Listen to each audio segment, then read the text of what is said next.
Good evening my dear friends, आप सभी का स्वागत है आपके अपने एजुकेशन कैप्सूल स्टडी प्लेटफॉर्म पर। और आज हम बात करेंगे बिहार ग्राम सचिव की जो मेरिट लिस्ट, मतलब ये कैसे जारी होगी और कहाँ पर जारी होगी, ठीक है, कहाँ हम देख सकेंगे, इसके बारे में बात करेंगे। और बात करेंगे सेफ स्कोर क्या है हमारा सिलेक्शन का, कि कितना हमारा स्कोर रहेगा कि हम सेफ हैं, ठीक है। फिर हम बात करेंगे कि महिला आरक्षित सीट पर महिला के अगर नहीं होने पे तो किसका चयन हो सकता है, और मेरिट लिस्ट कहाँ पर देखने को मिलेगी, ठीक है। और मेरिट लिस्ट कब घोषित होगी और मेरिट लिस्ट चेक करेंगे कैसे हम, ठीक है। और बहुत सारे मन में सवाल आ रहे हैं कि क्या सीटें पहले से भी बिक चुकी हैं, तो इन बारे में हम थोड़ा सा विस्तृत रूप से जानेंगे। तो आइए देखते हैं वेबसाइट की जो अधिसूचना जो जारी हुई थी उस क्या हुआ है, आइए देखते हैं। तो हम देखते हैं मेधा सूची का निर्धारण। मेधा सूची है, मेधावी जो होता है ना, उसी से मेधा सूची है। यहाँ पे इन्होंने कहा है कि न्यूनतम शैक्षणिक योग्यता जो हमारी इंटरमीडिएट दी हुई है, तो यानी इंटरमीडिएट की डिग्री वाले लोग फॉर्म अप्लाई करेंगे। लेकिन यहाँ पे एडवांटेज किनको मिलने वाला है, जो स्नातक डिग्री धारक हैं उनके लिए क्या होगा, उनके लिए 10% अलग से है ये, ठीक है, 10% अलग से दिया जा रहा है। और जो आपका स्नातकोत्तर डिग्री धारक हैं, ठीक है, यानी पोस्ट ग्रेजुएट हैं, उनको जो 20% अलग से दिया जा रहा है, ठीक है। अब आप अपने काउंट कर लीजिएगा, इंटर का जितना परसेंटेज हो रहा है, ठीक है, आप मान लीजिए 70% है, ठीक है। फिर ग्रेजुएशन का जितना परसेंट हो रहा है, मान लीजिए आप 60% है, ठीक है। पोस्ट ग्रेजुएशन का है, अगर वो 65% है तो इसको काउंट कीजिएगा, प्लस इसका निकालिएगा, और उसमें ये 10% और 20% जोड़ दीजिएगा। लेकिन एक बात और समझने वाली है, अगर यहाँ पर जो पहले से ही कचहरी सचिव हैं, ठीक है, वो अगर इसमें अगर फार्म भरे हैं आपके ग्राम से, कई बार होगा कि वो किसी ग्राम में काम कर रहे हैं लेकिन वो दूसरे ग्राम के हैं या दूसरे पंचायत के हैं, तो वो लोग भी फार्म अप्लाई करेंगे। अगर उनके पास भी यही सेम डिग्री होती है और उनको अगर कार्यकाल वाला भी, यहाँ पे आप एक चीज़ देख लीजिए, यहाँ पर 2 मिनट, यहाँ पर देखिए, यहाँ पे ये कहना है ना 12.5% जो अधिकतम दे होगा अगर उन्होंने उतने साल की, तो ये अगर आते हैं तो ये सारा खेल जो है ये बिगाड़ सकते हैं आपका, ठीक है। लेकिन यहाँ पे स्नातकोत्तर को ज़्यादा वेटेज मिलेगा, ठीक है। आइए अब देखते हैं दूसरा क्या है हमारा, महिला आरक्षित सीट पे महिला के ना होने पे किसका चयन होगा।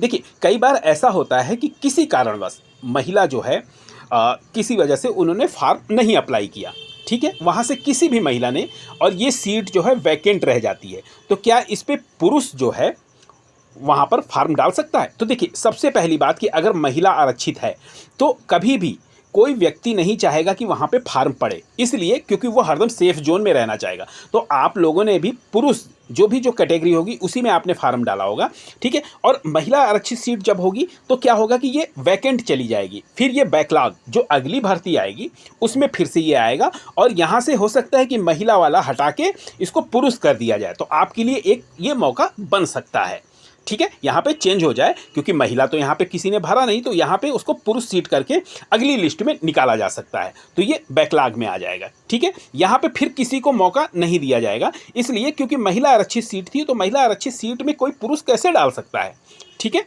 चलिए अगला देखते हैं हम, मेरिट लिस्ट कहाँ पे देखने को मिलेगी। कई लोगों के मन में क्वेश्चंस आ रहे हैं कि मेरिट लिस्ट हमारी कहाँ प्रकाशित होगी। कई लोग कह रहे हैं कि ये आपका ईमेल के द्वारा आएगा या कई फ़ोन से करके आपको बताएंगे, तो ऐसा बिल्कुल नहीं है। देखिए मेरिट लिस्ट जो है हमेशा आपका जिस जगह के लिए आपने फार्म अप्लाई किया, जिस ऑफिस में, वहीं के बोर्ड पे ये चस्पा होगी, ठीक है। एक ये कंडीशन हो सकती है, हम संभावित कर रहे हैं, ठीक है। एक ये कंडीशन हो सकती है, दूसरा या तो आपकी वेबसाइट है उसमें अलग अलग पे वहाँ पे उसको पब्लिश किया जाएगा उस मेरिट लिस्ट को, ठीक है। ये हो सकता है कि मेरिट लिस्ट जब पब्लिश करेंगे फिर उसमें दिया है समय कि आपत्ति करने का, ठीक है, आपत्ति के बाद फिर से उसको सुधार करके फिर से एक बार पब्लिश करेंगे, ठीक है। तो ये 2 कंडीशनें हैं, या तो आपका उस ऑफिस के बाहर उसको चस्पा किया जाएगा उस मेरिट लिस्ट पे, और वहाँ पे एक प्रतीक्षा सूची भी बनाई जाएगी, आप ये ध्यान रखिएगा, प्रतीक्षा सूची, ठीक है। कई बार ऐसा होगा कि चयन होने पर भी बहुत लोगों ने वैसे भी डाल दिया होगा, क्या है कि आपने नंबर तो वो सारे फिल कर दिए, सब कुछ कर दिए, लेकिन एक्चुअल में क्या होता है कि वो डॉक्यूमेंट्स लेकर जाते नहीं हैं वहाँ पर, ठीक है।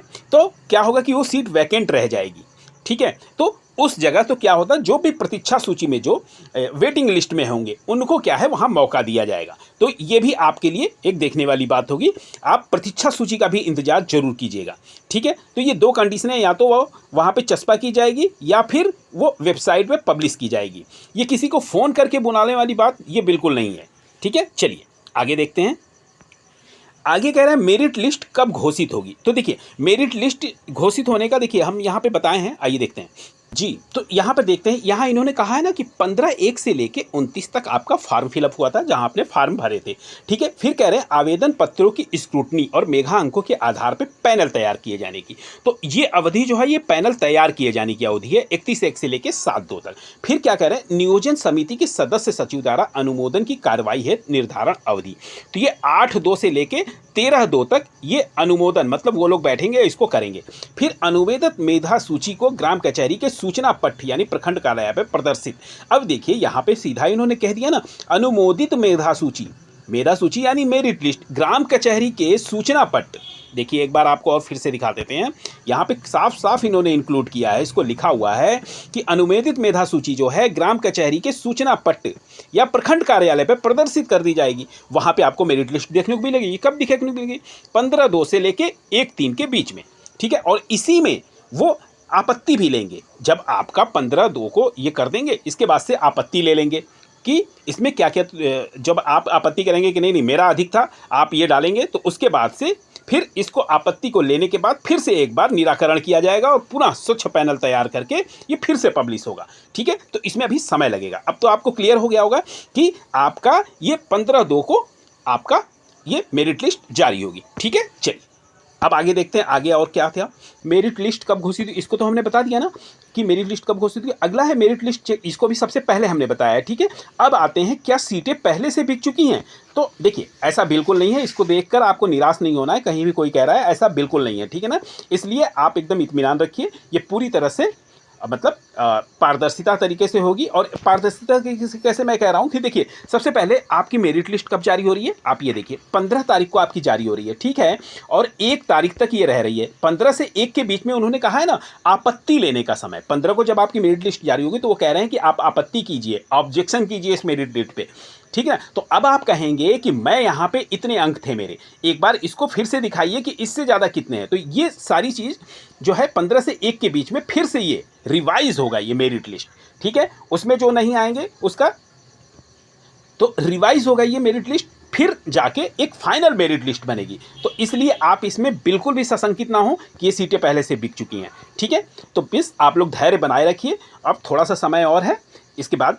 और किसी को भी घबराने की ज़रूरत नहीं कि मेरा मेरिट लिस्ट इतना आ रहा है, इतना आ रहा है, क्या होगा, कोई दिक्कत नहीं है। आने तो दीजिए, एक बार आने दीजिए, आपको फिर मौका मिलेगा। ठीक है, और अभी प्रतीक्षा सूची भी आएगी, उसमें भी आपको मौका मिलेगा। ठीक है, ये थी हमारी तरफ से एक संक्षिप्त सी लेकिन अहम जानकारी। फिर मिलते हैं आपके साथ ऐसे ही एक वैल्यूएबल वीडियो के साथ, तब तक के लिए आप सभी का धन्यवाद।